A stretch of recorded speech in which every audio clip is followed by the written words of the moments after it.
দুই বিয়ে এবং বিচ্ছেদ সংসার জীবনের কোনো কথা নয়, অথচ শাকিব খানের হৃদয়ে আজও জায়গা করে আছে অন্য একজন। কে সেই নারী যাকে বিয়ে করার স্বপ্ন দেখেও হারিয়ে ফেলেছিলেন তিনি? শেষ পর্যন্ত কি এমন হয়েছিল? বাংলা সিনেমার সুপারস্টার শাকিব খান, পর্দায় তিনি প্রেমের নায়ক, কিন্তু বাস্তব জীবনের এক মন্তব্য ঘিরে তৈরি হয়েছে নতুন বিতর্ক। সম্প্রতি এক টক শোতে এসে জীবনের প্রথম প্রেমের গল্প শেয়ার করেন তিনি।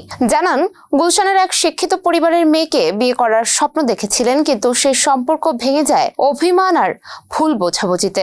এমন স্বীকারোক্তি শুনে অনেকেই আবেগ আপ্লুত হলেও সামাজিক মাধ্যমে উঠেছে ভিন্ন প্রশ্ন। কারণ এই বক্তব্য এসেছে এমন এক সময়ে যখন তার ব্যক্তিগত জীবনে রয়েছে দুটি বিয়ে ও বিচ্ছেদের ইতিহাস।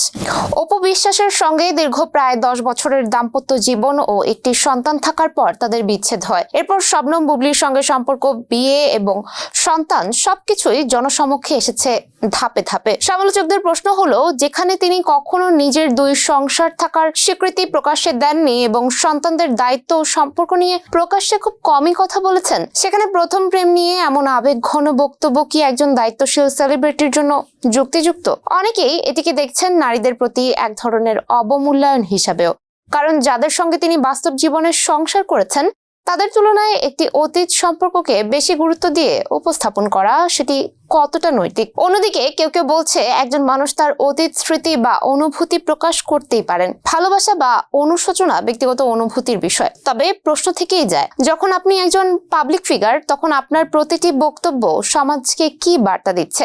শাকিব নিজেও বলেছেন, জীবনের অনেক কিছুই আমাদের নিয়ন্ত্রণে থাকে না, কিছু বিষয় ভাগ্যের হাতে। কিন্তু বাস্তবতা হলো, একজন তারকার ব্যক্তিগত জীবনও অনেকের জন্য উদাহরণ হয়ে দাঁড়ায়। সেখানে ভালোবাসা, দায়িত্ব ও সম্মানের ভারসাম্য রক্ষা করাটাই হয়ে ওঠে সবচেয়ে বড় চ্যালেঞ্জ। সব মিলিয়ে এটি শুধু একটি প্রেমের গল্প নয়, এখন নৈতিকতা, দায়িত্ববোধ এবং সেলিব্রিটি আচরণ নিয়ে এক বড় আলোচনার বিষয় হয়ে উঠেছে। এতক্ষণ সঙ্গে ছিলাম আমি সুমাইয়া হক তনি। নিউজ ফ্ল্যাশ 71 এর সাথে থাকার জন্য ধন্যবাদ।